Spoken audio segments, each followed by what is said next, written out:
बिस्मिल्लाहिर्रहमानिर्रहीम। अस्सलाम वालेकुम जी। तो कैसे हैं आप सब? उम्मीद करती हूँ सब खैरियत से होंगे। अल्लाह पाक सबको खुश रखे, शादो आबाद रखे, कोई गम कोई परेशानी आप लोगों के करीब ना आए जी। तो आज का ब्लॉग करते हैं शुरू। और मैं यहाँ पे बना रही हूँ आलू और चिकन के कबाब और पालक कीमा बना रही हूँ सहरी के लिए। जनाब हमेशा की तरह ऐसा हुआ कि गैस चला गया, फिर बस जनाब सिलेंडर यूज़ किया। सिलेंडर थोड़ा सही उस पर नहीं पकता, तो फिर मैंने अपना पुराना नॉन स्टिक निकाल लिया। पहले मैं दूसरे वाले पे कर रही थी और ये मैंने रखा हुआ है सिलेंडर पे पकाने के लिए, क्योंकि सिलेंडर करता है काला। तो जनाब मैंने जो कीमा बनाया था उसमें से थोड़ा सा मैंने चिकन का कीमा निकाल के भुना हुआ वो मैंने आलू में शामिल कर दिया, और बाकी जो था उसमें आलू पालक मैंने काट के कटिंग करके मैंने इसके अंदर शामिल कर दिए। और जनाब इसको मैंने अच्छे से भून लिया। भून के मैंने इसको डिश आउट कर दिया। ये सहरी के लिए बनाया था।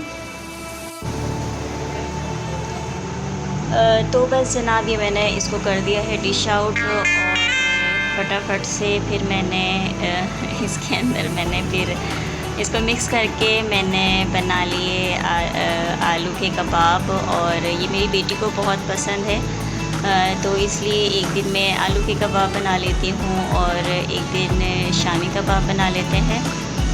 तो इस तरह जो है ना वो हम अपनी सहरी को एंजॉय करते हैं। और बस जनाब फिर उसके बाद क्या था, हमने नमाज़ पढ़ी और फिर आ जाते हैं अब शाम की अफ्तारी की तरफ। यहाँ पे मैं फ्रूट चाट बना रही हूँ और ये मैं अपनी बेटी के साथ खेल रही थी। मैंने कहा देखें अगर ये इसका छिलका टूट गया तो आप हार जाएंगी, और अगर ये जो है ना बिल्कुल छिलका सही उतरा तो मैं जीत जाऊँगी।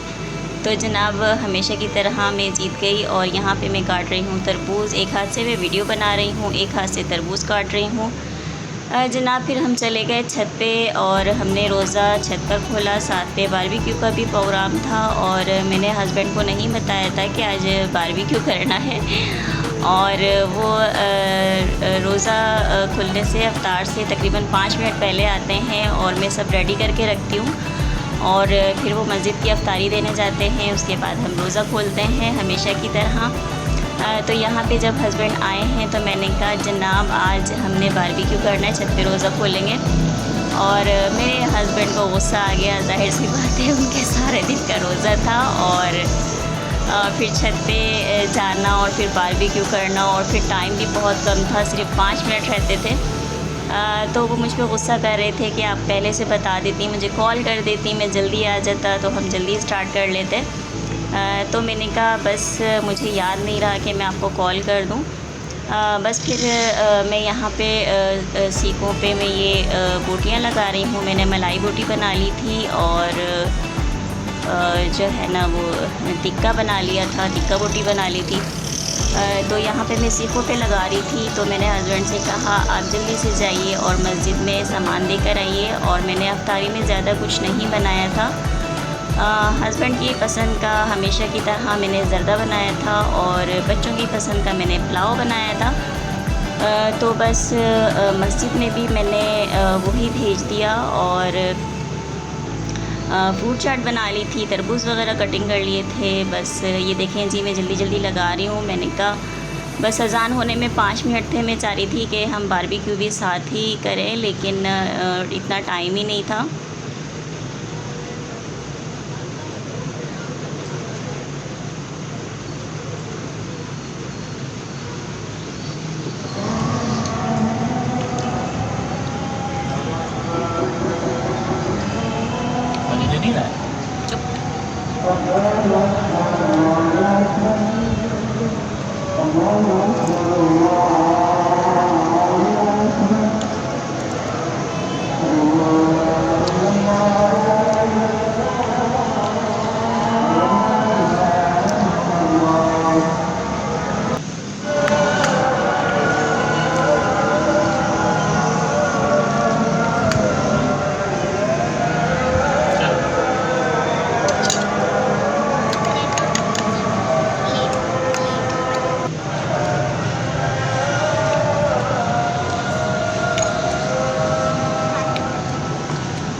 की तरह हस्बैंड का काम है आग लगाना जो कि मैं इनसे ही कहती हूँ कि आप जो है ना मुझे कोयले वगैरह दहका के दें।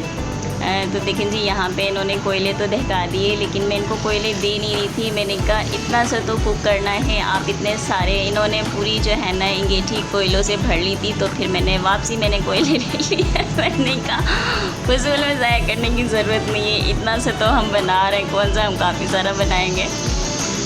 तो हस्बैंड को दोबारा मुझ पर गुस्सा आया और फिर मैंने उनको मना लिया। वो मुझे गुस्से से देख रहे थे, मैंने अपनी आंखें भैंगी कर ली तो वो भी हंसने लगे और जनाब यूँ इनका गुस्सा उतर गया। और फिर भी मैंने कोयले नहीं दिए। मैंने कहा नहीं, आपने इन्हीं कोयलों पे मेहनत करनी है, पहले आप 4 सीखे कर लीजिएगा, फिर 4 और कर लीजिएगा। तो बस मैं जो है ना वो कोयले जो है ना बिल्कुल भी मैं नहीं दे रही थी।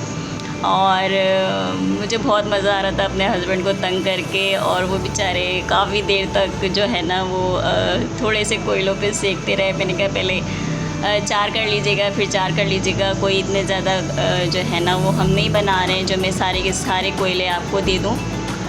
तो हस्बैंड कह रहे हैं कितनी कंजूस हैं आप, जो है ना वो कोयलों की तरफ से भी कंजूसी दिखा रही है। मैंने कहा हाँ भाई, हम तो ऐसे ही हैं।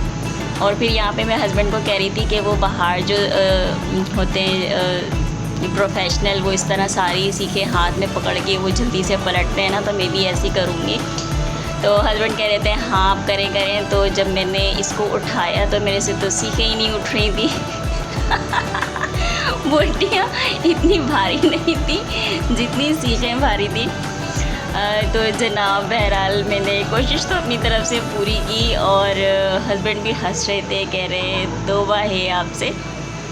तो जनाब बस यहाँ पे हमारी गपशप चल रही थी, बातें चल रही थी, साथ में हम चाय एंजॉय कर रहे थे। और बच्चे हमेशा की तरह अपना खेल रहे थे। और यहाँ पे देखें कितना खूबसूरत लग रहा है।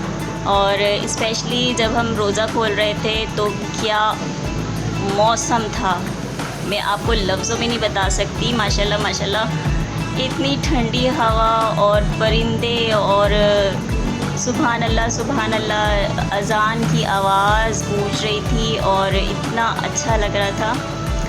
तो बस फिर यहाँ पे हमारे जो है ना वो बारबेक्यू हो चुका है मुकम्मल। और बस मैं और हस्बैंड ही जो है ना वो खाते हैं हमेशा की तरह। बच्चे तो कहाँ इतना खाते हैं, लेकिन बच्चों के लिए मलाई बोटी बनाई थी तो वो इतना स्पाइसी नहीं होता, तो बच्चों ने भी माशाल्लाह एंजॉय किया। बहुत बहुत शुक्रिया मेरी वीडियो देखने के लिए। और जनाब फिर मेरे हस्बैंड ले आए थे आइसक्रीम फ़ालूदा। तो फिर बस हमने ये एंजॉय किया। और मुझे अपनी दुआओं में याद रखिएगा। अल्लाह हाफ़िज़, अल्लाह निगहबान।